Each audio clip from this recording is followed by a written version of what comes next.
Can you focus on that, or can you go back and explain that? So I definitely want to use some of that time for a question and answer period on there. So what I'm going to do is, if I could share my screen, if possible. We'll enable that in just a moment. Sure.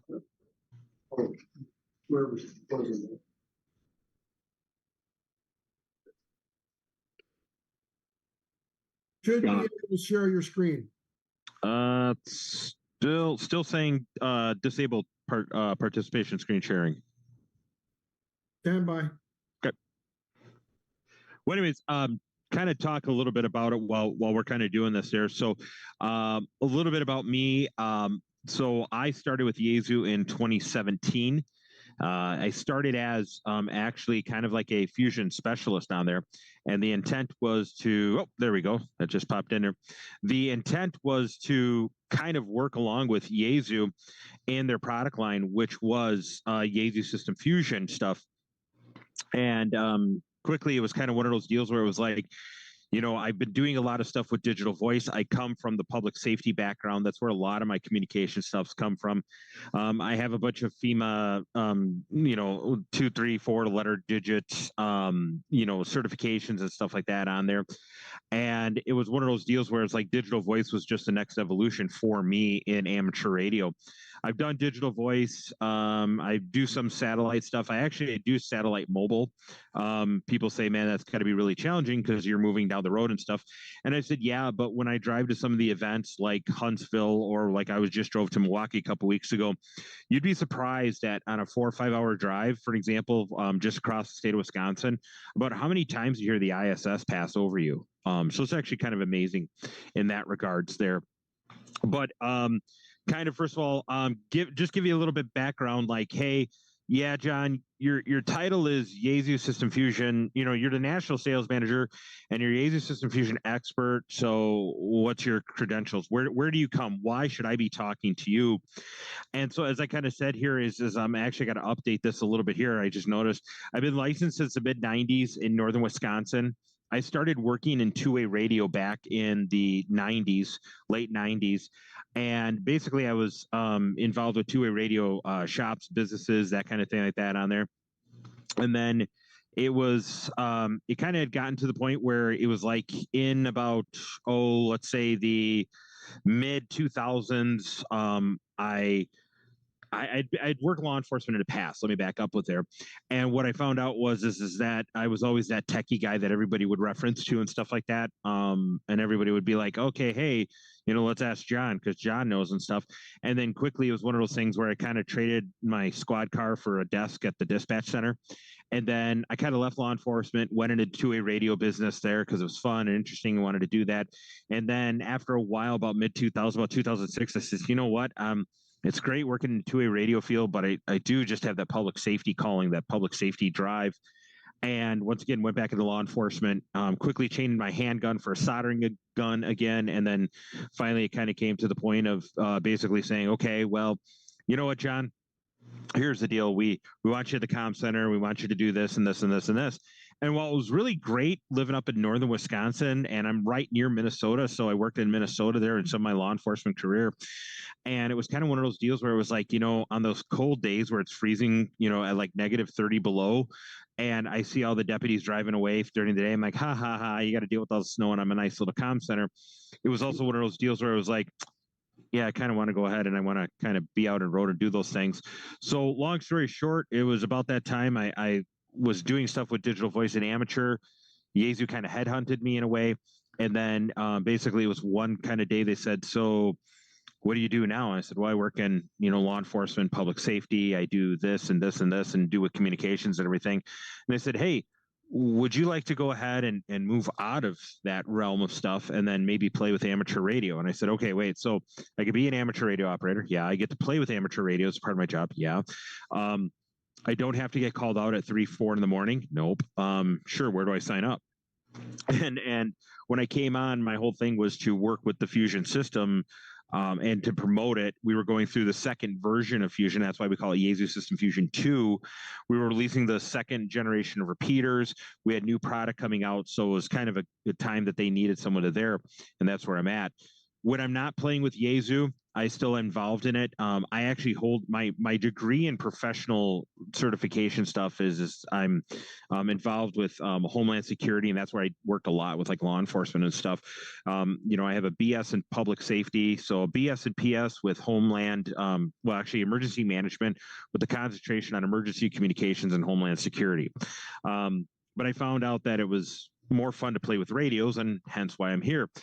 The other thing that I like to do about it is I am now the West Central Wisconsin DEC, District Emergency Coordinator for Aries Races. So that kind of plays into all this stuff too. And then when I'm not doing all the fun stuff, I have a wife, I have kids, and I still also do paramedic stuff. So, hey, you went along and you got me at a good time tonight. So with that, we're going to start a presentation here. We're going to go back to 2013. And what we're going to do is when we go back to 2013, we're going to take a look at something that happened. And that happened was that we came up with the digital voice technology system. And that digital voice technology system was called Yeasu System Fusion. Now, Yeasu System Fusion was built upon three main design concepts. And this is an important thing to understand because it's going to play into why the system and how the system evolved and done that. So concept number one, it had to be high quality digital voice operation. We were looking at the time. So if you take a look back at the early 2000s, there were digital voice stuff out there. Public safety was using P25. DMR was in its infancy. D-Star was there, but it still was kind of the only one out there, but not necessarily for everyone. And there were a few other digital voice modes out there that was kind of sort of along the business line, but nothing was really per se out there for amateur, and let alone nothing was out there that really focused on the aspects of digital voice. When you go, digital voice, the whole point of digital voice is to have audio clarity. And you have to have some purpose to go to digital voice, because if digital voice doesn't offer you anything above FM, why would you go to a digital voice? I mean, that's really kind of what it is. But that was the first key concept, high quality digital voice operation. The second thing that we had was that it had to have easy to use operation of digital voice. And I heard some people say that they do use Fusion. I thought I heard a couple of people maybe say Wires X, or maybe I've just generally associated with it. But what it is that Fusion is simple. You don't have to worry about all this difficult programming. You don't have to worry about doing all these kind of things like that. In essence, what you're doing is you're just saying, I'm picking my frequency and I push one button and I hop between digital and I hop between analog. That's all I want to do.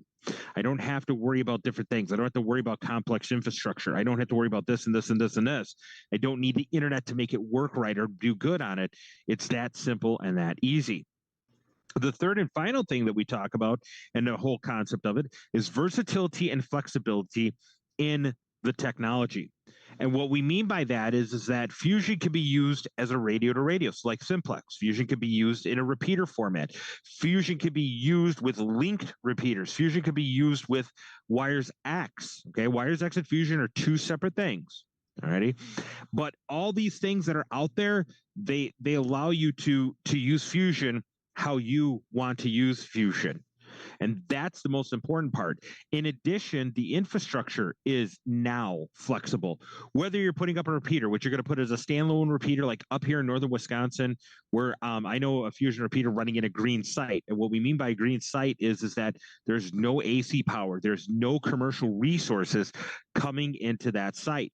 It is all solar energy with battery backup. All these kind of things like that, that is what really makes that site a green site. Fusion can operate in that environment. So really helping understand what is Fusion. Well, Fusion is digital voice. Now, when we talk about digital voice, you have to understand two things. We have to look at how the digital signal is going to use the frequency. And what I mean by that is I mean we could either take and make a frequency like roads, right? We make lanes down roads. Or we could say, okay, we have a fixed road. Now I need to know how many cars I can put bumper to bumper on.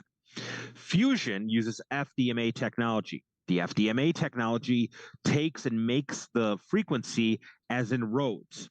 So if we're going to go ahead and use a rough example, okay, we're going to say that single sideband is a country road, right? An unpaved country road. All righty.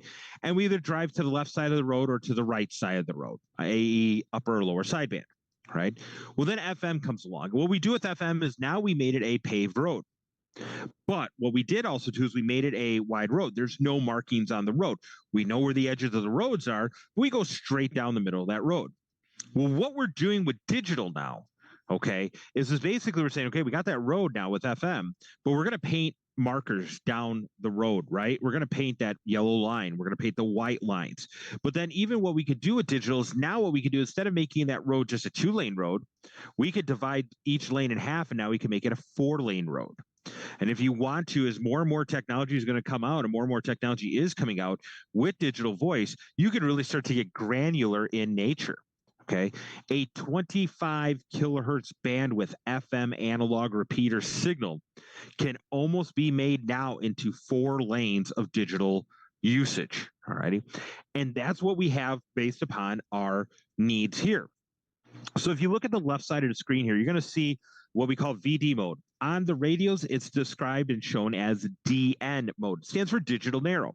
And what you do is you see here is we're taking 12.5 kilohertz of bandwidth. So we're already using half the bandwidth of FM, okay, repeaters. Now what we're doing is we're taking that half of the bandwidth and we're dividing that into 2 lanes.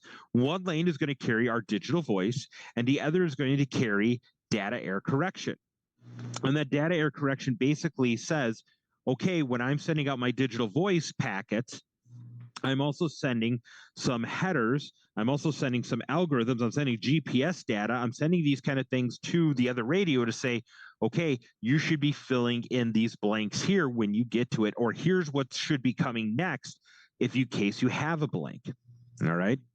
Now, the middle one is digital voice, or voice FR mode, which we call in the radios as VW mode. And that stands for voice wide. Unlike its brother or sister, you could say, we don't divide and send voice down 6.25 and data error correction down the other 6.25.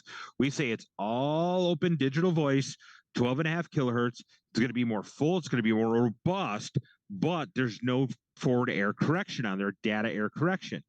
What does that mean? Well, that means if you get into a fringe area in VW mode, or the middle one on the screen here, you might not be able to get all the packets, and you might have your voice like that every once in a while as compared to just normal talking. And that's what we call voice wide, or VW mode. Now, I usually use VW mode myself here when I'm like in close proximity range. I know I have a good signal. Lots of times you see people use DN mode, which is kind of like using through repeaters, wires X, because that is going to get you a little bit better range than VW mode. Now, the final one on the right is what we call data FR mode, okay? Or that is DW, stands for data wide. And what's going to happen in that case is we are only transmitting data. We're not transmitting voice at all, but we're transmitting data down 12.5 kilohertz. So if you use wires X and you do the handshake command, that's going to be DW mode. If you are sending a text message, a picture, voice message that you're uploading into wires X. If you're using GM mode, the group monitor mode, those packet bursts, which are just data, no voice, are going to be in the DW mode on there.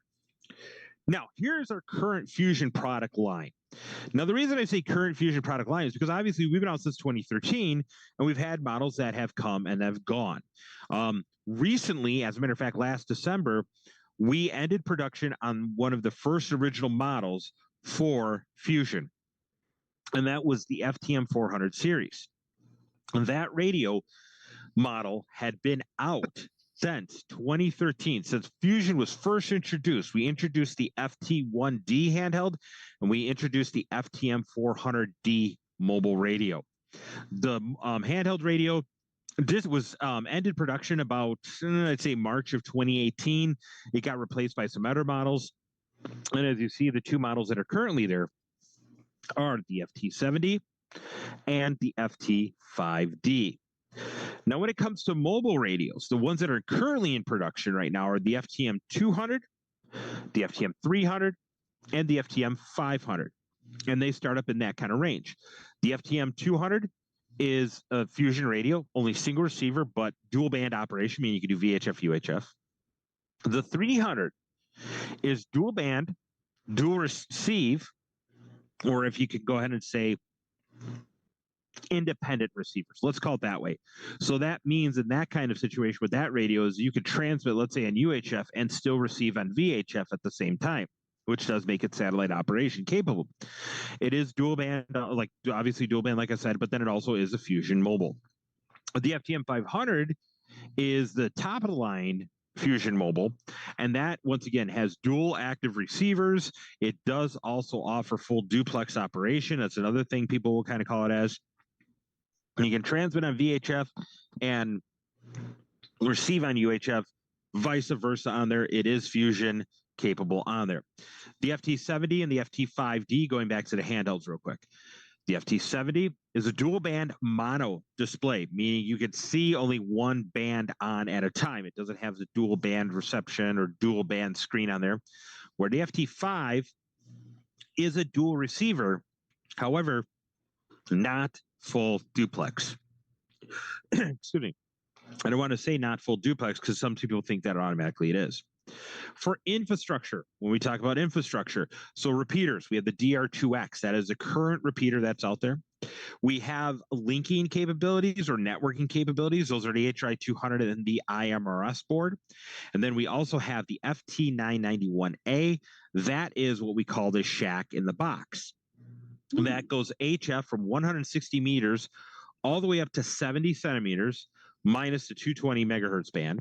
It is HF. It does single sideband. It does FM, does AM, and also does Yeasu system fusion on there. Now, there are two kits in here, which we'll kind of talk in a little bit, but these offer flexibility and versatility in Wires X. Now, fusion, as we said, pretty easy, pretty simple. Repeater operation. Nice thing about repeater operation is that with that infrastructure, the repeaters and stuff are actually dual band. You can cross band, but you can unidirectionally cross band, meaning you go in on one band and come out on the other band. You're not going to be able to go back and forth. So I can't be on UHF, someone else can't be on VHF, and they go in VHF and come out on UHF, and then I go in on UHF and come out of VHF. No, it doesn't work like that. It does allow for cross banding. But once again, repeater operation. Excuse me. I apologize. Sneezing. Fall time up here. Simplex communications. Simplex communications, very simple, very easy. Radio to radio. Fusion can do that without any difficulty, without actually great, simple, and ease. Group monitoring. So people have always asked, they said, what is group monitoring? And for the longest time, people are trying to like place it in their mind. How does group monitoring work? Well, for sake of a better term, it is sort of like an APRS for Fusion radios. And it's been out there since Fusion was first created, but people didn't really necessarily use it. And what you could do here in group monitoring is that if your radio is capable or comes with the GPS receiver built in, so of all our radios that are currently out there for the VHF, UHF line, the FT70 does not have a built-in GPS receiver, but all the rest do. And what happens when you do group monitoring, what happens is it sends out a ping. It sends out a data burst in Fusion format on the frequency that you selected. And then what it does is it basically is saying, hi, I'm N9UPC's radio. Anybody else around? And if your radio hears this, like, oh, wait, hey, I hear N9UPC's radio. Then your radio replies back and says, hi, N9UPC's radio. I am such and such. And if you have that GPS chip in it and it takes the GPS data, it then sends that data to me. Now, what happens then is the radios come in range with one another, and you can actually see in live time how far I am away from the other radio on there. And that's kind of what GM monitoring is, or group monitoring is all about. It's kind of basically knowing that you're in range of another radio or something like that on there. And when you're in range of that other radio on there, you can see one another. Now, it kind of plays off of what we used to call our old system called ARTS. Now, ARTS stands for Automatic Range Transponder System. And basically what that used to do is they used to send out a ping on an FM frequency with a DCS tone. And when you were in range of another radio, the radio would show INRNG, so in range. Okay. Want to show your call sign, want to show nothing because it's FM, right? But you would know that you were in range to talk to someone. Group monitoring does that with Fusion, but takes it to the next level. Now, the other cool thing about group monitoring is that you can actually have multiple radios take place in group monitoring if you really want to on there. Now we dive into Wires X. Okay. Wires X is a design concept for a solution.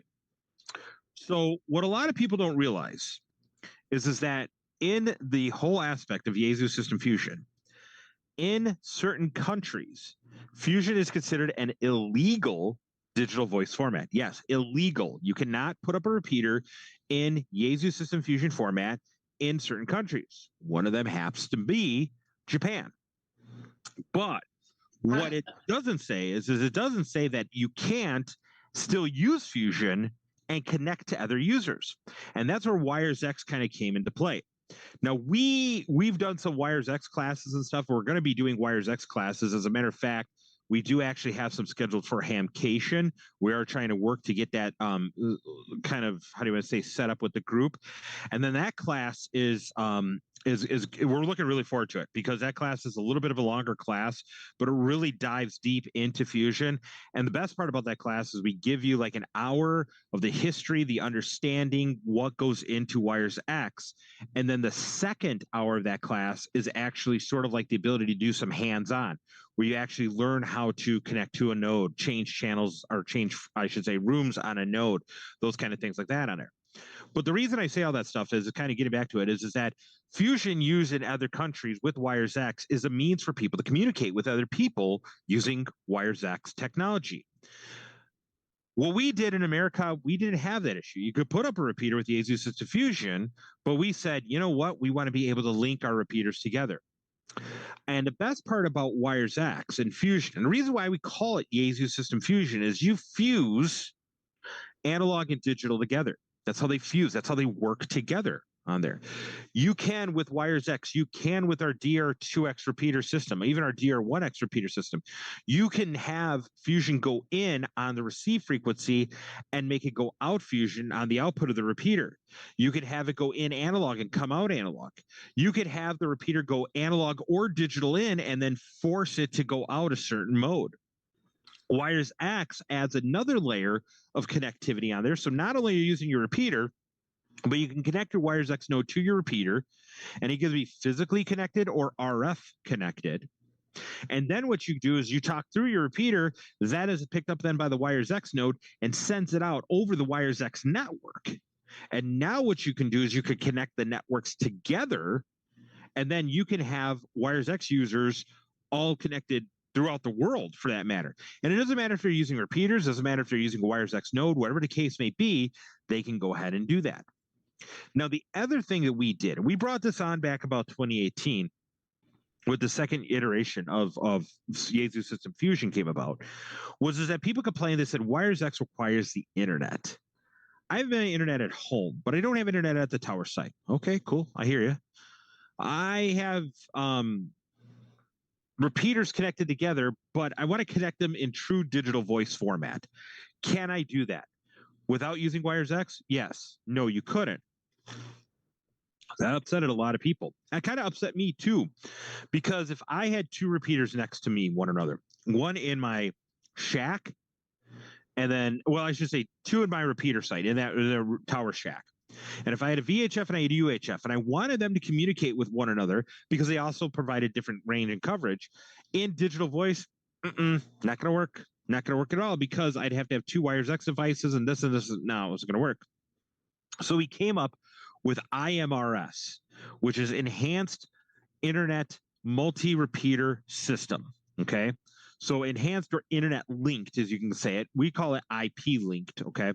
But what basically is, you see that in the picture here, where you see these DR2Xs, and they're actually connected either by physical cables or by an intranet network where it's passing IP data traffic between each other. You don't need the internet for this now. I want to stress that. But then what you could do is you could take a Wires X node, feed one repeater, and then that repeater will feed the other ones on the IMRS network. Now what you did is you allowed linking in digital voice, true pure digital voice, between repeaters, and it didn't require the internet. That was great. And then what we did is we said, okay, but now I can go ahead and interject a signal or something into the network, And then what it can do, it can go down your network. So in this case, we could take a wires X connection or feed, inject it into your IMRS system, and now you have one wires X setup node, okay, feeding one repeater, which goes out across multiple repeaters. But what this also did is this really expanded this concept. And that was one of the reasons why they said, hey, John, for public safety, you're great, you're needed. Is what you did is you created a system of systems, is really what it is. So, for example, your group, your organization, let's say you have 3 DR2X repeaters and you want to link them together in digital voice. Well, great, you can do that. Now I have my repeaters up here. Now I'm a trustee, owner, combo, all that kind of stuff of 13 different repeaters. Okay. Now, if I wanted 5 of my repeaters to be linked together in digital voice, and I wanted to link my 5 with your 3 here, in the past, I'd have to have a wires X connection for all 5 mine. You'd have to have a wires X connection for all 3 yours, and blah, blah, blah, blah, blah. Not with IMRS. You have your group on IMRS. I have my group on IMRS, and then we connect through wires X. So now we have, once again, my system, your system linked together to make a giant system, which then calls a system of systems on there. Now, this is just a little bit more of a bigger view on it. And what happens is that if you look on the right-hand side here, and I'm going to go ahead and pull up my laser pointer here. If you look on the side right over here, this is using wires X, but it's using wires X in what we call PDN node operation. We'll cover that in a little bit here. But that same concept is here we go. It's going through the internet, coming out in wires X. This wires X node is feeding these repeaters here. And then in essence, these repeaters are all linked together. Now, wires X works on a room concept, and that room concept is that, like here, as you see at bottom of here, you see a bunch of nodes that are all in this room together, and it's sort of like AOL Instant Messenger used to be, AOL Chat, right? You had the room chats or group chats, and then you had IM, right? Instant Message. Instant Message is that node-to-node concept, your user-to-user concept. That's it. Where when we're talking about room concept, you have users in a room, and when someone's talking in that room, all the different users hear it. So that's what's actually happening here in this case and this scenario. All right. So let's start to talk a little bit about the equipment of wires X, because there is some things that you do need to know about the equipment of wires X to help understand what it could do and how it can do it and why it should do it. Okay. So first of all, you have the traditional concept of having what they call an HRI 200. You see a picture of the HRI 200 here. What is the HRI 200? The easiest form is saying it's sort of like a modem, okay? And what it does is it connects your radio to your computer.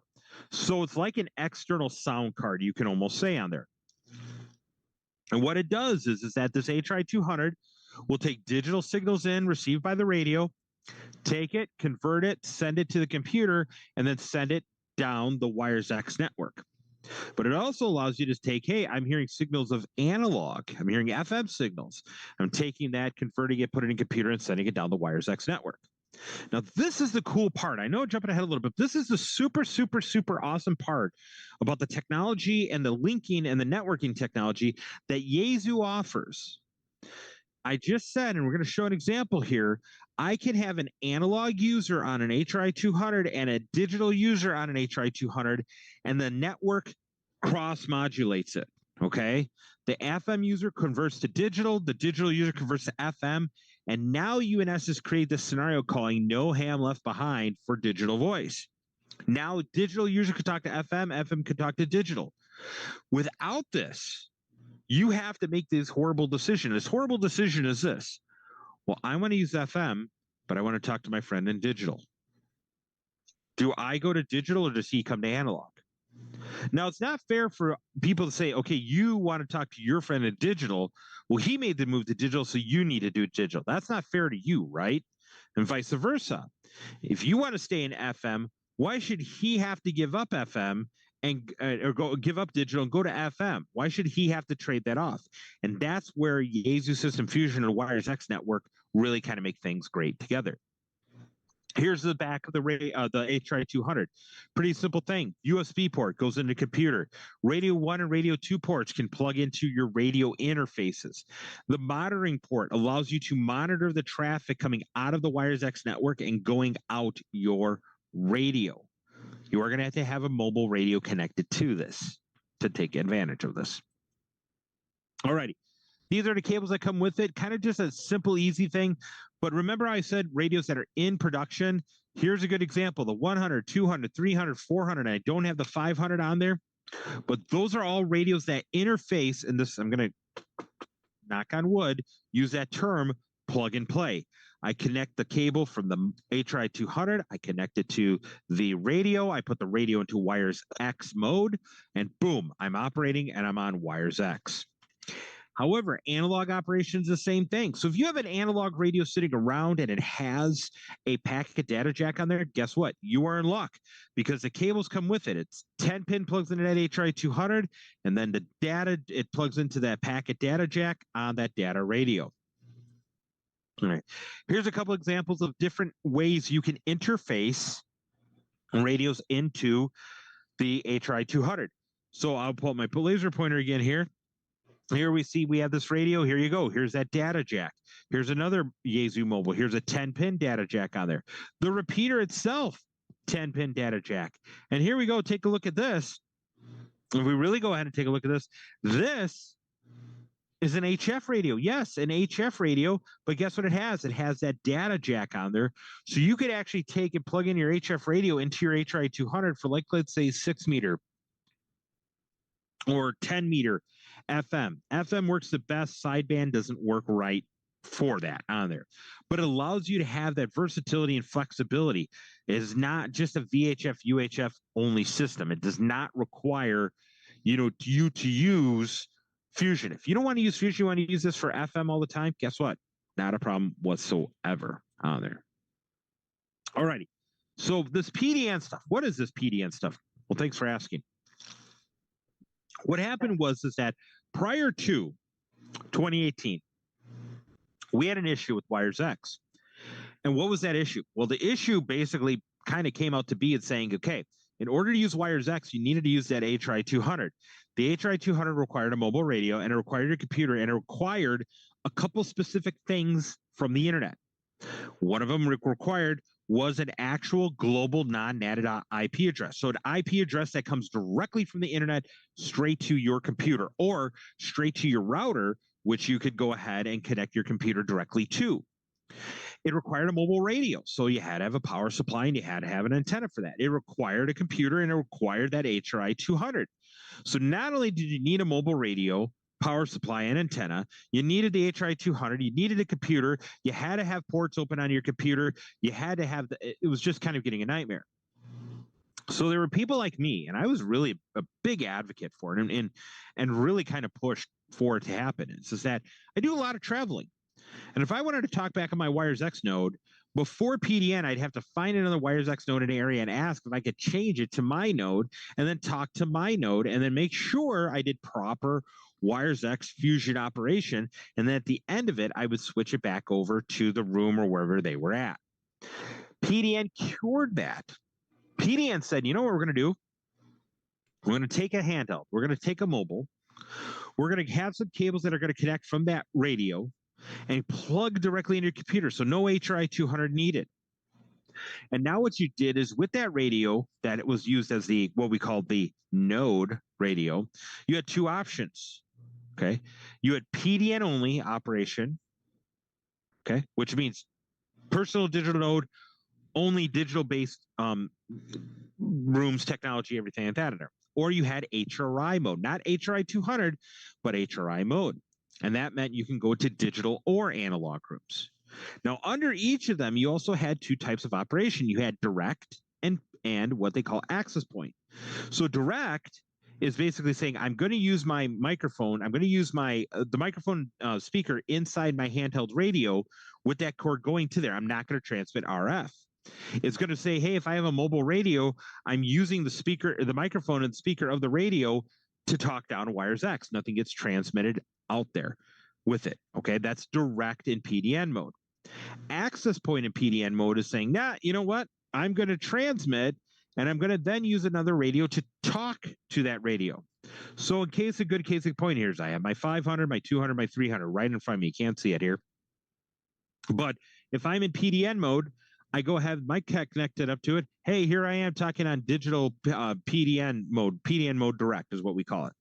Now I say, you know what? I'm going to go walk the dog or whatever. Now I'm going to go ahead and put it in access point mode, grab my Fusion HT, because I can only talk Fusion to it now. I'm going to take that and my antenna's on the roof, and I'm going to go walk around the block. And here I am talking on my Wires X node. Now, HRI, completely the same thing, except instead of only being able to go to digital-only rooms with PDN and Wires X operation, I can now go to digital or analog rooms in HRI operation.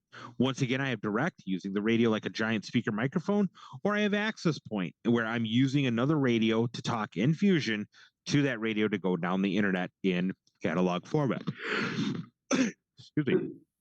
Now, these cabling kits are required for it. They are the connection between the two the devices. One cabling kit, go back here. This one cabling kit is going to go ahead and be for the handhelds, where this cabling kit here is going to be for your mobile radios. All right, using Wires X. So I said I jumped ahead a little bit here, but let's break down what's going on in this picture here. What's happening is we have a FT65 analog handheld talking into an analog mobile connected to an HRI 200 device going through the Wires X network, going out to another HRI 200 device, which is connected to an FTM 100, which is digital, and then talking to the FT70 in digital mode operation. So let's not concentrate on the analog and digital side.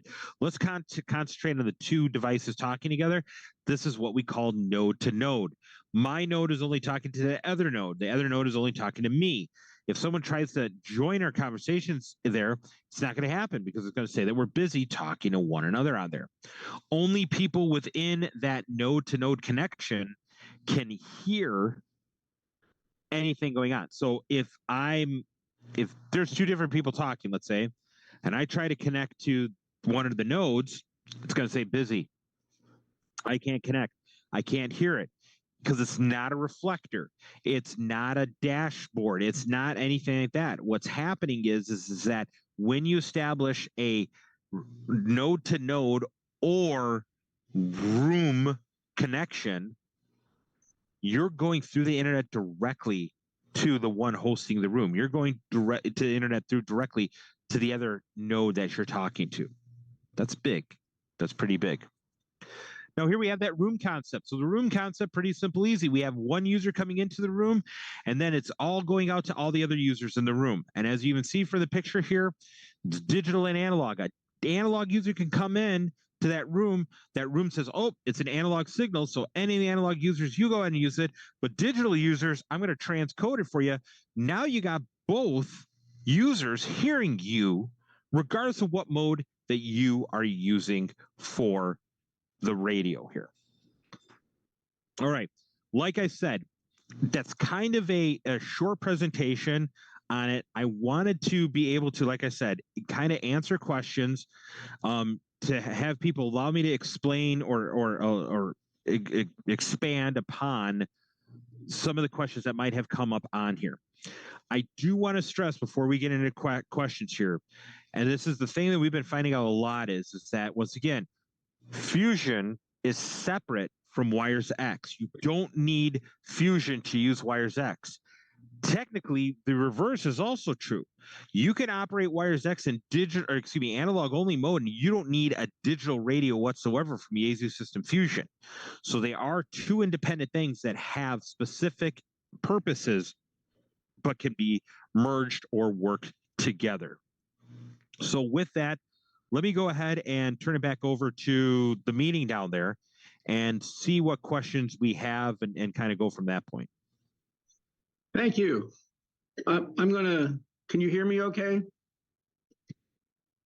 I'm sorry, yes, I can. Okay, I'm going to take the president's prerogative and ask you the first question. Sure. We have two repeaters that are approximately 30, 40 miles apart. Okay. They both have the new the new 2X repeaters that we put in the last couple of years. And there are some of us who have wanted to have those repeaters to be able to act as one, because if you're using a handheld close to one and you key it in voice, we want to be able to say, and 4HAB online, and have the people in New Smyrna, which is the other repeater, hear us also on voice. We don't have internet connections to those repeaters. Some of that stuff sounded like that's something we could do. How hard, what hardware do you think we would need to have? So the biggest question, as I'm bumping my camera here, I'm sorry. The biggest question you need to ask yourself as a group is saying, do we want to do this in digital? Do we want to do this in FM? Do we want to do it in both? Or even better yet, do we want to have one as one mode and one as another mode? Now, the reason I say that is because that is what is going to dictate realistically what you need to do for one another. The repeaters are very interesting in and of itself because the repeaters have two outputs, or they have a general output on how you decide to set up the repeater, how you decide to make it work. That is going to go ahead and say, okay, how we need to link them together. So in the case of, let's say I want to link, let's say digital to digital, what you could do is you would need to use or leverage wires X in this case. What you can do is, since you don't have any internet at the site, not a problem. What you'd have to do is you'd have to have someone that would host a wires X node. And that wires X node then would talk into the repeater like a normal user would be. Like I'm just programming on my radio and I'm going to talk. But instead of a physical person talking, the feed coming off of wires X is going to go into that repeater. On the opposite end, the second repeater over there, you're going to do that same thing all over again. And then what you're going to need to do is you're going to link or connect those two rooms together, either in a node to node or a room fashion. Now, here's the interesting part about, that's why we kind of need to kind of define what you're doing. If you use a group setup, you have both repeaters connected via wires X, RF-wise is what we call it, and then those two are going to go into the room together. So they're sitting in this room and they're talking to one another. But now, because you're in a room, if it's an open room, and anybody can join in, I could technically join with either A, my repeater, or B, with my wires X node itself. And then when I go into that room, now we're all talking together, we're all communicating. And the reason I say that that's the possibility. I saw I saw someone was up north somewhere. I forgot who was saying that, but there were a few people that were up north and stuff they said on there, and what have you. So yeah, so if you're like in New Jersey and you have this wires X room setup concept, they could talk to you. They're members of the club, they can talk to you. So that's how it can happen. If you're talking analog can actually be done with like a link-to-link connection. But that's where I said you need to sit down and you need to say who needs to talk to who and what formats do they need to use to talk to one another. Okay, because Phil had explained it that the doing it with digital and the wires X, that's all fairly easy with most of the equipment that we have. But we have a lot of retired folks that can't afford to get new digital radios, and I wanted to see if we could do it without a lot of extra cost with analog. But and you can do that. So that's where that whole aspect of kind of coming into play is going to say, we want to do this, how do we want to do it?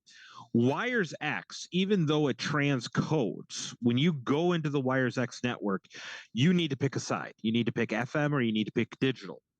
If it doesn't hear the side, so for example, if your Wires X node is set up in digital and I hop on that same frequency and I talk in FM, the Wires X node will go ahead and kind of listen, but it's not going to send it down Wires X. It's going to ignore it because it's not digital. Same thing, if you have a Wires X node set up for FM and a digital user comes talking by, it's going to go ahead and ignore that. So in essence, you could do that. You could do that connection if you want to link just strictly in FM and not link in digital. That is one of the options on there. The versatility and flexibility is only going to really be, per se, limited by how much money you want to spend, and B, how do you want to mitigate? How do you want to get the electron from the tip of person A's radio to the tip of person B's radio? Okay. Somebody got a question for you. Hmm? That's Doug Lynch. Your HRI 200, that still requires a static IP then to function? It does not require static IP. It just requires a global non-NATed IP address. So as long as the IP is internet facing, meaning the World Wide Web facing, you're fine on there. And the reason I say it that way is because people think it needs to be a static IP. It doesn't. Your IP address can change to whatever you want, but if it's NATed, if it's behind a firewall that won't let the true traffic pass through, then it's not gonna work for you. Okay, thanks. Yep. And the only reason I say that is because as we start to move as a society, we remember we had dial-up. You've got mail, right? We all remember that horrible, dial-up noise modem. It's funny, my kids don't know what that sound is, and that's one of my alert tones for them. And it's hilarious because usually they're texting me about something I don't want. It's like dee dee, So, but anyways, we went to broadband, right? We went to broadband, we went to fiber, we went to DSL and everything like that, and that was fine. But now as we're starting to progress, we're starting to become cutting the cord even on that. You see this home internet by T-Mobile, home internet by Verizon, AT&T home internet, all those kind of things like that on there. Those are usually NATed. And what they mean by that is that you're obtaining an IP address within that cellular network system. And then they only have specific IP addresses go out to the World Wide Web. You don't know the difference. I pick up my phone and I want to go to Facebook. I want to go to Google. I want to go wherever. It says, okay, John's phone is on Verizon here, and it's going to go on Verizon, and then we're going to send you out on that port there. But the problem is that with WiresX, because we are decentralized, that's why I wanted to point out, HRI 200, when that hosts a room, it's not going through server. You are all physically connected coming into there. So when you use those home internets that have that NATed IP address, that IP address that comes into there and it goes into Verizon, it's like, hi, I'm trying to look for John's HRI 200, and they're going to be like, well, I don't know. and then you can't establish that because it's a peer-to-peer connection on there. Thanks. Good explanation. Thank you. More questions? I got one. Go. John, you said you can't use sideband for that. Can you use AM on the HF? You can. Yeah, and that's really cool. That's what I've kind of done a little bit here too. Here's what it is. You have to understand, WiresX has a couple fail safes in there. So what it does is it prevents a runaway node. So when your radio that's connected to an HRI 200 receives a signal, and it's a valid signal to the radio, it's got a 3-minute receive timer. And what happens is that signal will receive for 3 minutes. Excuse me, and going down the WiresX network, once it hits the 3-minute mark, the HRI 200 software, or HRI 200 with the WiresX software, says, nope, you're not talking into the network anymore because you're talking too much. And it will deactivate. So we'll stop receiving and sending traffic down there until it loses that signal, and then it starts up again. So if you can, in essence, and I say this in essence because sideband is tricky to do it, AM is a little bit better, FM's not a problem. As long as you can create and set it in the radio that as long as there is a break when someone's done talking on AM and it's not constantly receiving a signal, then yes, you can. And that's usually going to go ahead and take a setting of like RF, adjusting your RF level and all those kind of things like that on there. People have done it. I've done it too. It's a tricky, finicky kind of thing, but yes, you can do it, and it's fun. Right. Can you give us that model number of the rig that went from DC to light and did the fusion? Sure. That model is here, and I'll go ahead and I'll kind of pull back up the picture there on it for you. It is the FT991A. Okay. I'm making a note of that because I was looking at one of your other rigs. And This one? Yeah. Yeah, and it's small and compact. As a matter of fact, I would turn my camera, show you, but it's so small and compact. I took it with me traveling. That's how small and compact it is. I actually have a small little Samsonite suitcase. My mother-in-law bought it. She's like, this is too much. Hold on. Who's controlling the screen, Jeff? That is. Oh, I'm sorry. I am. Sorry. Can we switch back to our guest? Oh, sure. Sorry. Let me stop sharing there. Does that better? Show us Okay. that rig again. Well, he's controlling. Okay. Yeah, I know we just showed it, but I couldn't see it. You saw it up there. Can you swing your camera around again? I can see it. I don't. Hang on a second here. Let me see if I can pull. Let me pull it up here. Let me do those internet websites. Okay. No, not the slide. Yep, I'm gonna pull it. Mine. That's what I was saying. Mine's in my actual suitcase. Because I just took it traveling with me, and it's very small. It's very simple. It's very compact. Here, let me pull up our Yeasu website here. Oh yeah. But yeah, and that's how small it is. Like I said, my mother-in-law bought this little tiny Samsonite suitcase on rollers, and she's like, "Oh, like it's too small. I don't know what to do with that." And my wife's like, "I don't know anything." I'm like, "No, stop. I'm a ham. I can use it." And then we go, and sure enough, that's what I ended up doing here. And I'm gonna actually pull up the brochure on it here real quick. And that's what I ended up doing. I ended up going ahead and using it. I tuck it in there. I unpacked my microphone with it. I use an M90 microphone with it as well. One of my microphones, I should say. I unpack that because I have other rigs there too. But here, let me share my screen now here. Let me see if I can do it here. Boom.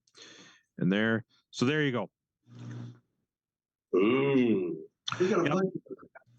Yeah? Oh, wow. I didn't know we had that many rich people in the club.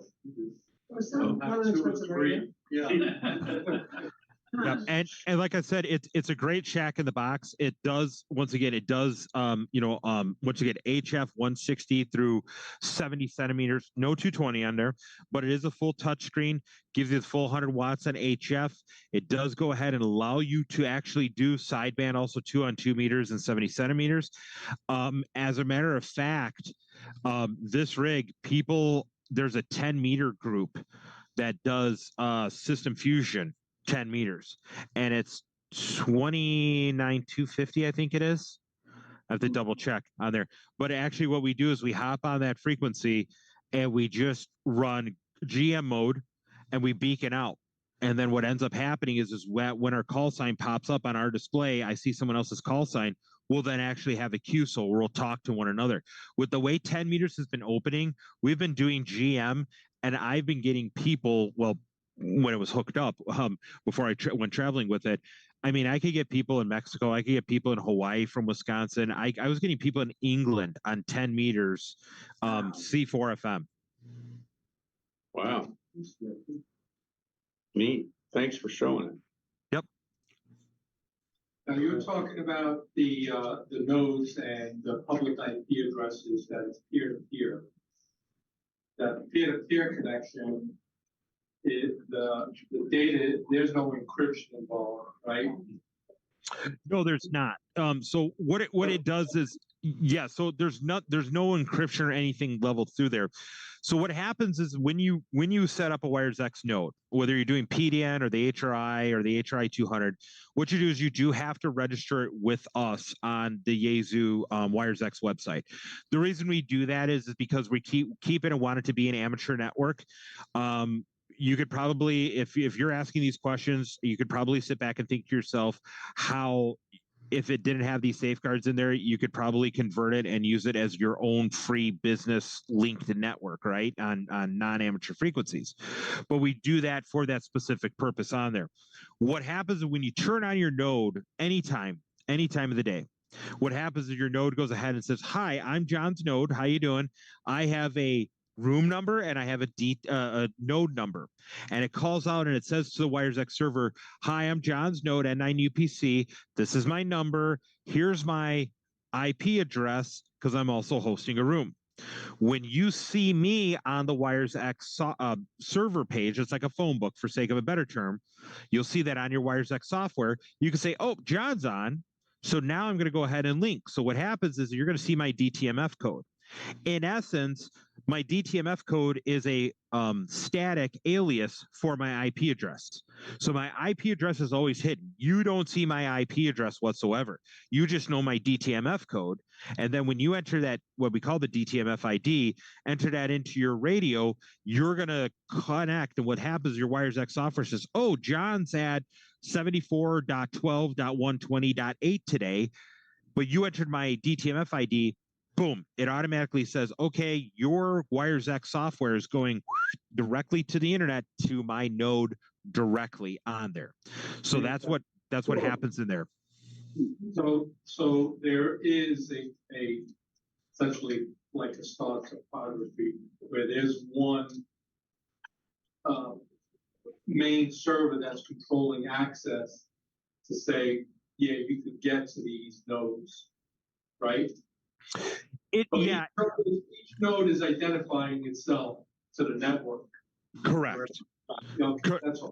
Correct. Yep. And nothing passes through a server. And it was designed for that pure, simple concept because you got to remember this was out in 2013, way before, reflectors and FCSs and YSFs and everything like that on there.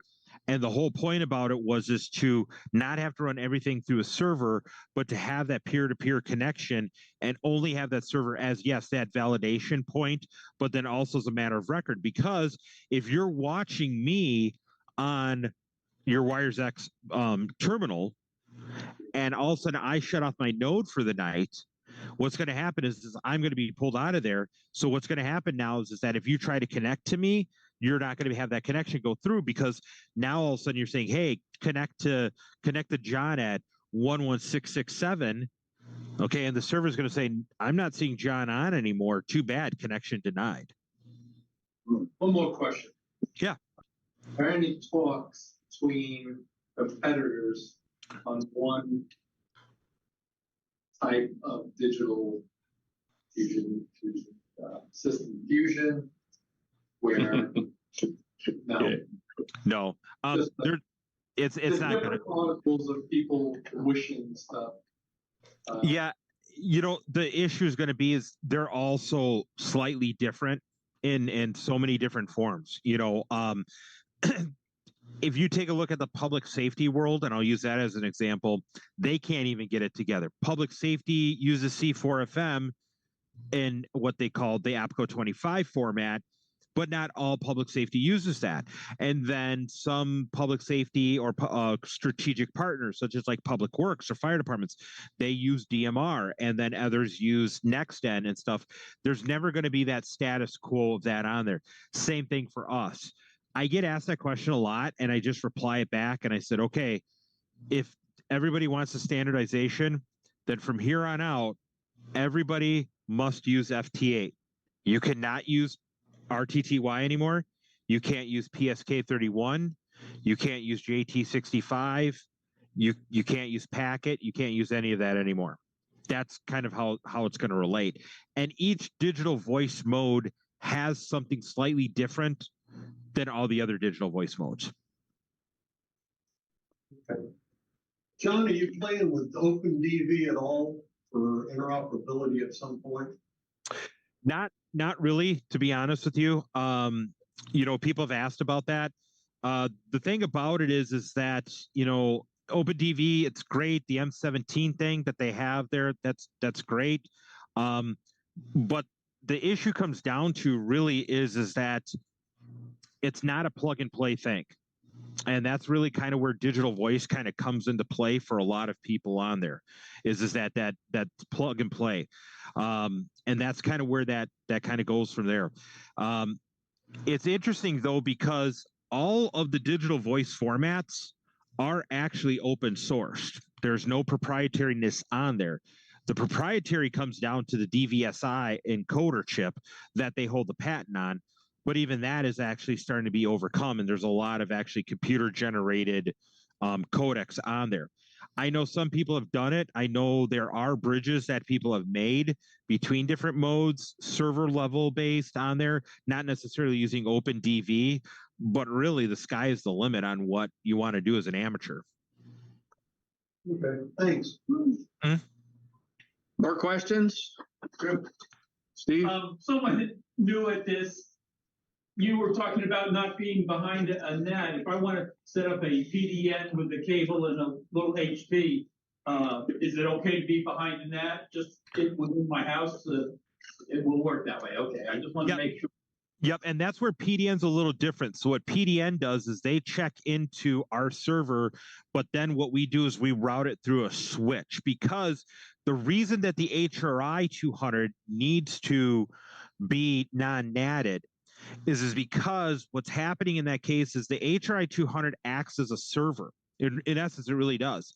So when you have a room established, you need that HRI 200, and everybody comes to your HRI 200.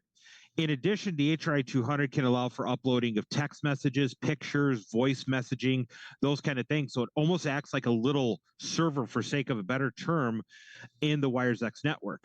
Since you cannot host a room, since you cannot cross-modulate to FM in the RF aspect of it, PDNs and HRIs go through a switch in our things, not an actual server now, but a switch, and then they get routed out through the system on there in that regard. So natting works fine. Funny quick story, if you guys have just a quick moment, you'll get a kick out of this. So one of the cool things I like about my job is I get to do a lot of beta testing. One of the things I hate about my job is I get to do a lot of beta testing. So, for example, I had the FTM 500 in my hand since February. My lip was bleeding. I think it actually is no longer bleeding because I'm playing with this radio, I'm beta testing, and I'm like, oh my God, this is a great radio. This is a great radio, right? But I get to bang the crap out of it, pardon my French, with firmware, and I get to beat it and everything like that. So PDN comes around, right? Hamvention 2018. If you were there at Hamvention of 2018, we actually talked about PDN and the release was going to come. And PDN was a little bit of a different concept design in May of 2018, but when we released the firmware in December of 2018, we added more to the things that people said, hey, I want to do with it, right? But here we are. So I'm going ahead traveling, and one of the things they said, John, test out PDN everywhere. One of the great things about PDN is you can use it everywhere. So here I am. I'm in Wisconsin. Cold does not bother me. Okay, it doesn't, because you gotta appreciate being colder than the Arctic Circle on New Year's in our state to enjoy living up here. Now, reason I say that is because our office is in California, and I have to file it to California every once in a while.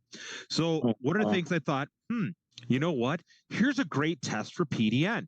Let's use a public access Wi-Fi. So like I set myself up, laid out all the places I can go out and do. So here I am. I got my trusty little laptop. I got my PDN cables, which are actually right here. Whoop, I knocked out my camera here a second there. Start the video again here. But here's my bag that I do for my traveling. Sorry, my camera keeps going out.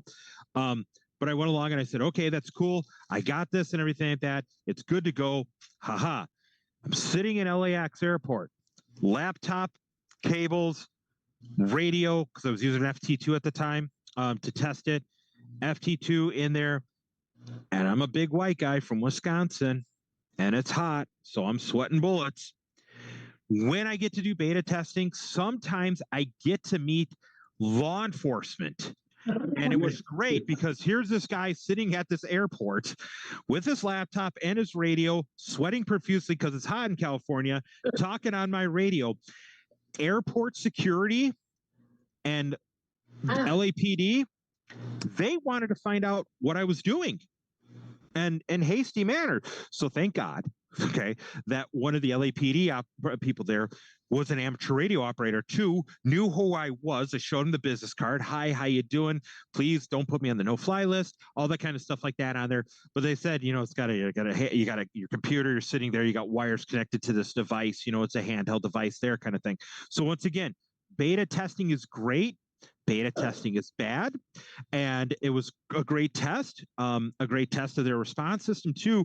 But the whole point of that was, if we could, and that was the joke after I tell this, I said, if it works in LAX on the internet there, folks, it's going to work wherever you need it to work on public Wi-Fi. So one other question for you. Take an HRI 200, plug it in an FTM 400. Yes. You're running local remote with a handheld outside the building, say. Okay. Do you have the ability to shift between VFO A and B? In other words, if the HRI 200 is on B and A is a local repeater, is there any way to let that thing auto switch so when you come in on the handheld, you're picking up what you're receiving, you can tag the VFO A or B or switch it remotely? I just thought I'd ask if you do. So no, because what happens is when you put an FTM 400 into HRI mode, what it does is, if you'll notice, it will say HRI 200 in the middle, and then if you notice, the A and the B frequency become the same frequency. Okay. Because the way it works actually is that based on when you're actually sitting at the WiresX software and you're changing it from digital mode to FM mode for operation, that's what's flipping the usage of the A or the B band on that radio on there. So yeah, so there's no way to change the frequencies. To kind of expand, I think, about what you're asking there, there's no way to change the frequencies unless you're right at the WiresX software. Well, I can't use. Well, I was thinking about crossband to another repeater or something. So you're basically single VFO, single band radio on an HRI mode, and then FTM 5 and FT5 into it, or 2 or whatever remotely. Okay. Correct. Now, you bring up another interesting point too, which is important to point out. The Yeasu System Fusion data protocol. So if you take a look, our protocol is actually published on our website.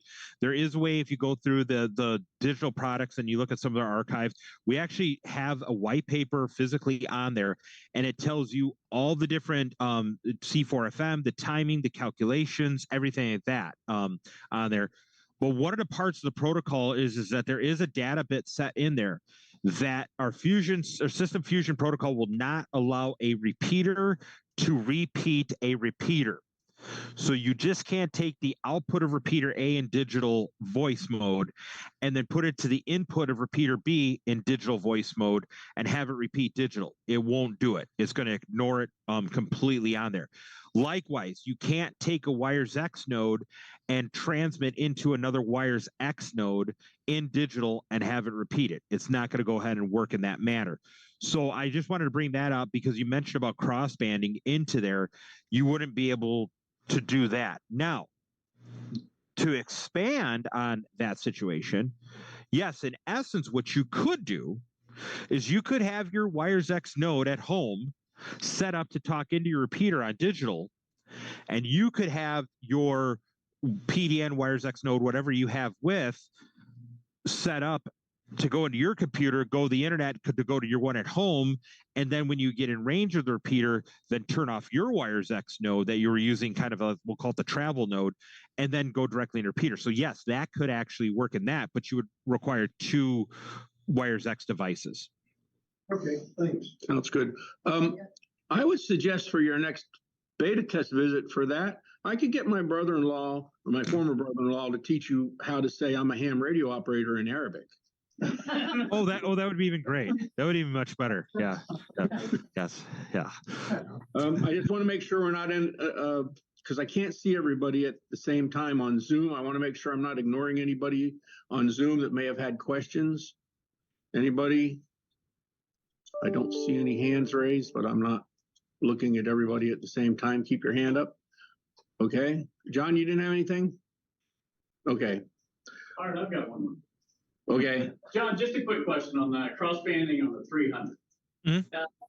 C4FM, I have not been able to crossband C4FM. Is there a reason for that, or what was the decision making behind that process for prohibit that? Once again, the like I just said, the Fusion protocol to not allow any sort of repeater to repeat a repeater, and the best way I could describe it would be is like take a picture, a high quality, high resolution picture, and if we allow that to happen, basically make a copy of that high resolution picture, take that off the copier, the copy you just made. Now put that on the copier and make a copy of the copy. And as you start to make copies of copies, the quality of the picture is going to go away. Same thing when we were doing that testing on there, we found out when the Fusion protocol, which actually was in development since 2010, but if you remember, there was that little thing where we had Vertex and we beat Motorola and they got really mad. And if Motorola can't beat you, they buy you. Well, they bought us out for a little bit and then we bought ourselves back. But anyways, we found that in early testing that the bit error rate of the digital signal almost get cut in half when you try to decode or unpack a digital signal, put it through a repeater, and then repack it to send it back out. On an average, a bit error rate of our radios is about 3% at about, I want to say, 0.25 microvolts of signal into the receiver. When we allowed a digital signal to be repeated by a digital repeater, we found out that the bit error rate dropped to almost about 1.5 to 2%. And that meant like your range was just gone. So that's why on the 300 and on the 500, we allow you to decode fusion, but the transmitter's always going to be FM in crossband repeat. Okay. Thank you. All right. Thank you. I must tell you that I've been lusting after the FT710. I have a picture I have the brochure hanging there that I got at Orlando last February, and I've been saving up to get it. And now I'm going to have to save up some more because that FT991 looks like a better thing if I want to do fusion. So. Yeah, I'm in the same boat. I'm spoiled. I fought super hard. I bought my FT710. I have serial number 1. So it's there, but that actually, I'll be honest with you, my bench when it's put together, I have my 991, I have my 710, and I have my FTDX10. I use those three. I don't even use my 5000 anymore. Wow. Because I've been lusting after that and almost bought one and didn't have enough money. I'm going to do a GoFundMe if you guys want to help me. A radio. You should buy a F10, a 710. Yeah? Yeah. What do you think? What do you think, John? The 710 or the 991? Are they comparable radios? Phenomenal. I think you have two hands, and field day is going to be coming up, and you need to do 2 transmitter operation class. I think we need to step it up. Wow. If you send my 991 back fixed, I'd sell it to the guy that originally bought it. Okay. Well, February. I love the fact that it seems like we've been a Yeasu club for many years, because before we got our version 2 repeaters, we had version 1 repeaters online, and we now have them in the closet because they don't seem to talk to each other. And so maybe we can talk about that in another time. And thank you for coming. No problem. Thank you for having me. We've got other business to move on to. All right. Uh-oh. DR2X. Are you guys going to put any deal out? I've got a Warren still that I'd like to replace. It's just a portable repeater system. It's a contingency package. But it'd be nice to put the 2 in it instead of the 1. You know of anything coming down the road again for a special on those? Yeah, the DR2X program is still actually active. It goes all the way until the 31st of this month. If you ever are trying to find out if our program's active or not, go to our Fusion website. So we're rebuilding it. We're working on it a little bit right now, but it's still up and running. And that is systemfusion.yaesu.com. So basically replace the www with the word System Fusion, all one word. And then on there, you'll be able to scroll to the bottom of the page. You'll see the link. The program goes until October 31st. I have not heard if it's going to end or if it's going to continue at this point. Right now, it goes until, like I said, the 31st, and that is for a $700 price point. And it does work really well in that. As a matter of fact, we are starting up because now we're in the off season of shows and everything like that. So we are starting up our podcast again, and we are starting up our Yeasu the Radio shows, where we have our YouTube channel and we do different things about it on there. But we actually did an interview with a person who does a big ski race with 10,500 participants and all that kind of stuff, and how they're actually using the DR2X as like a go kit for a portable repeater and everything. So yeah, it's programs going on, and it's a great and fully awesome purpose for the DR2X. Thanks. All right, thanks. All right. Okay. Got questions for us before you leave?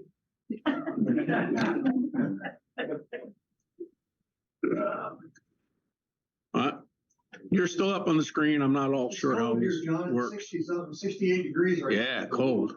It's not your fault.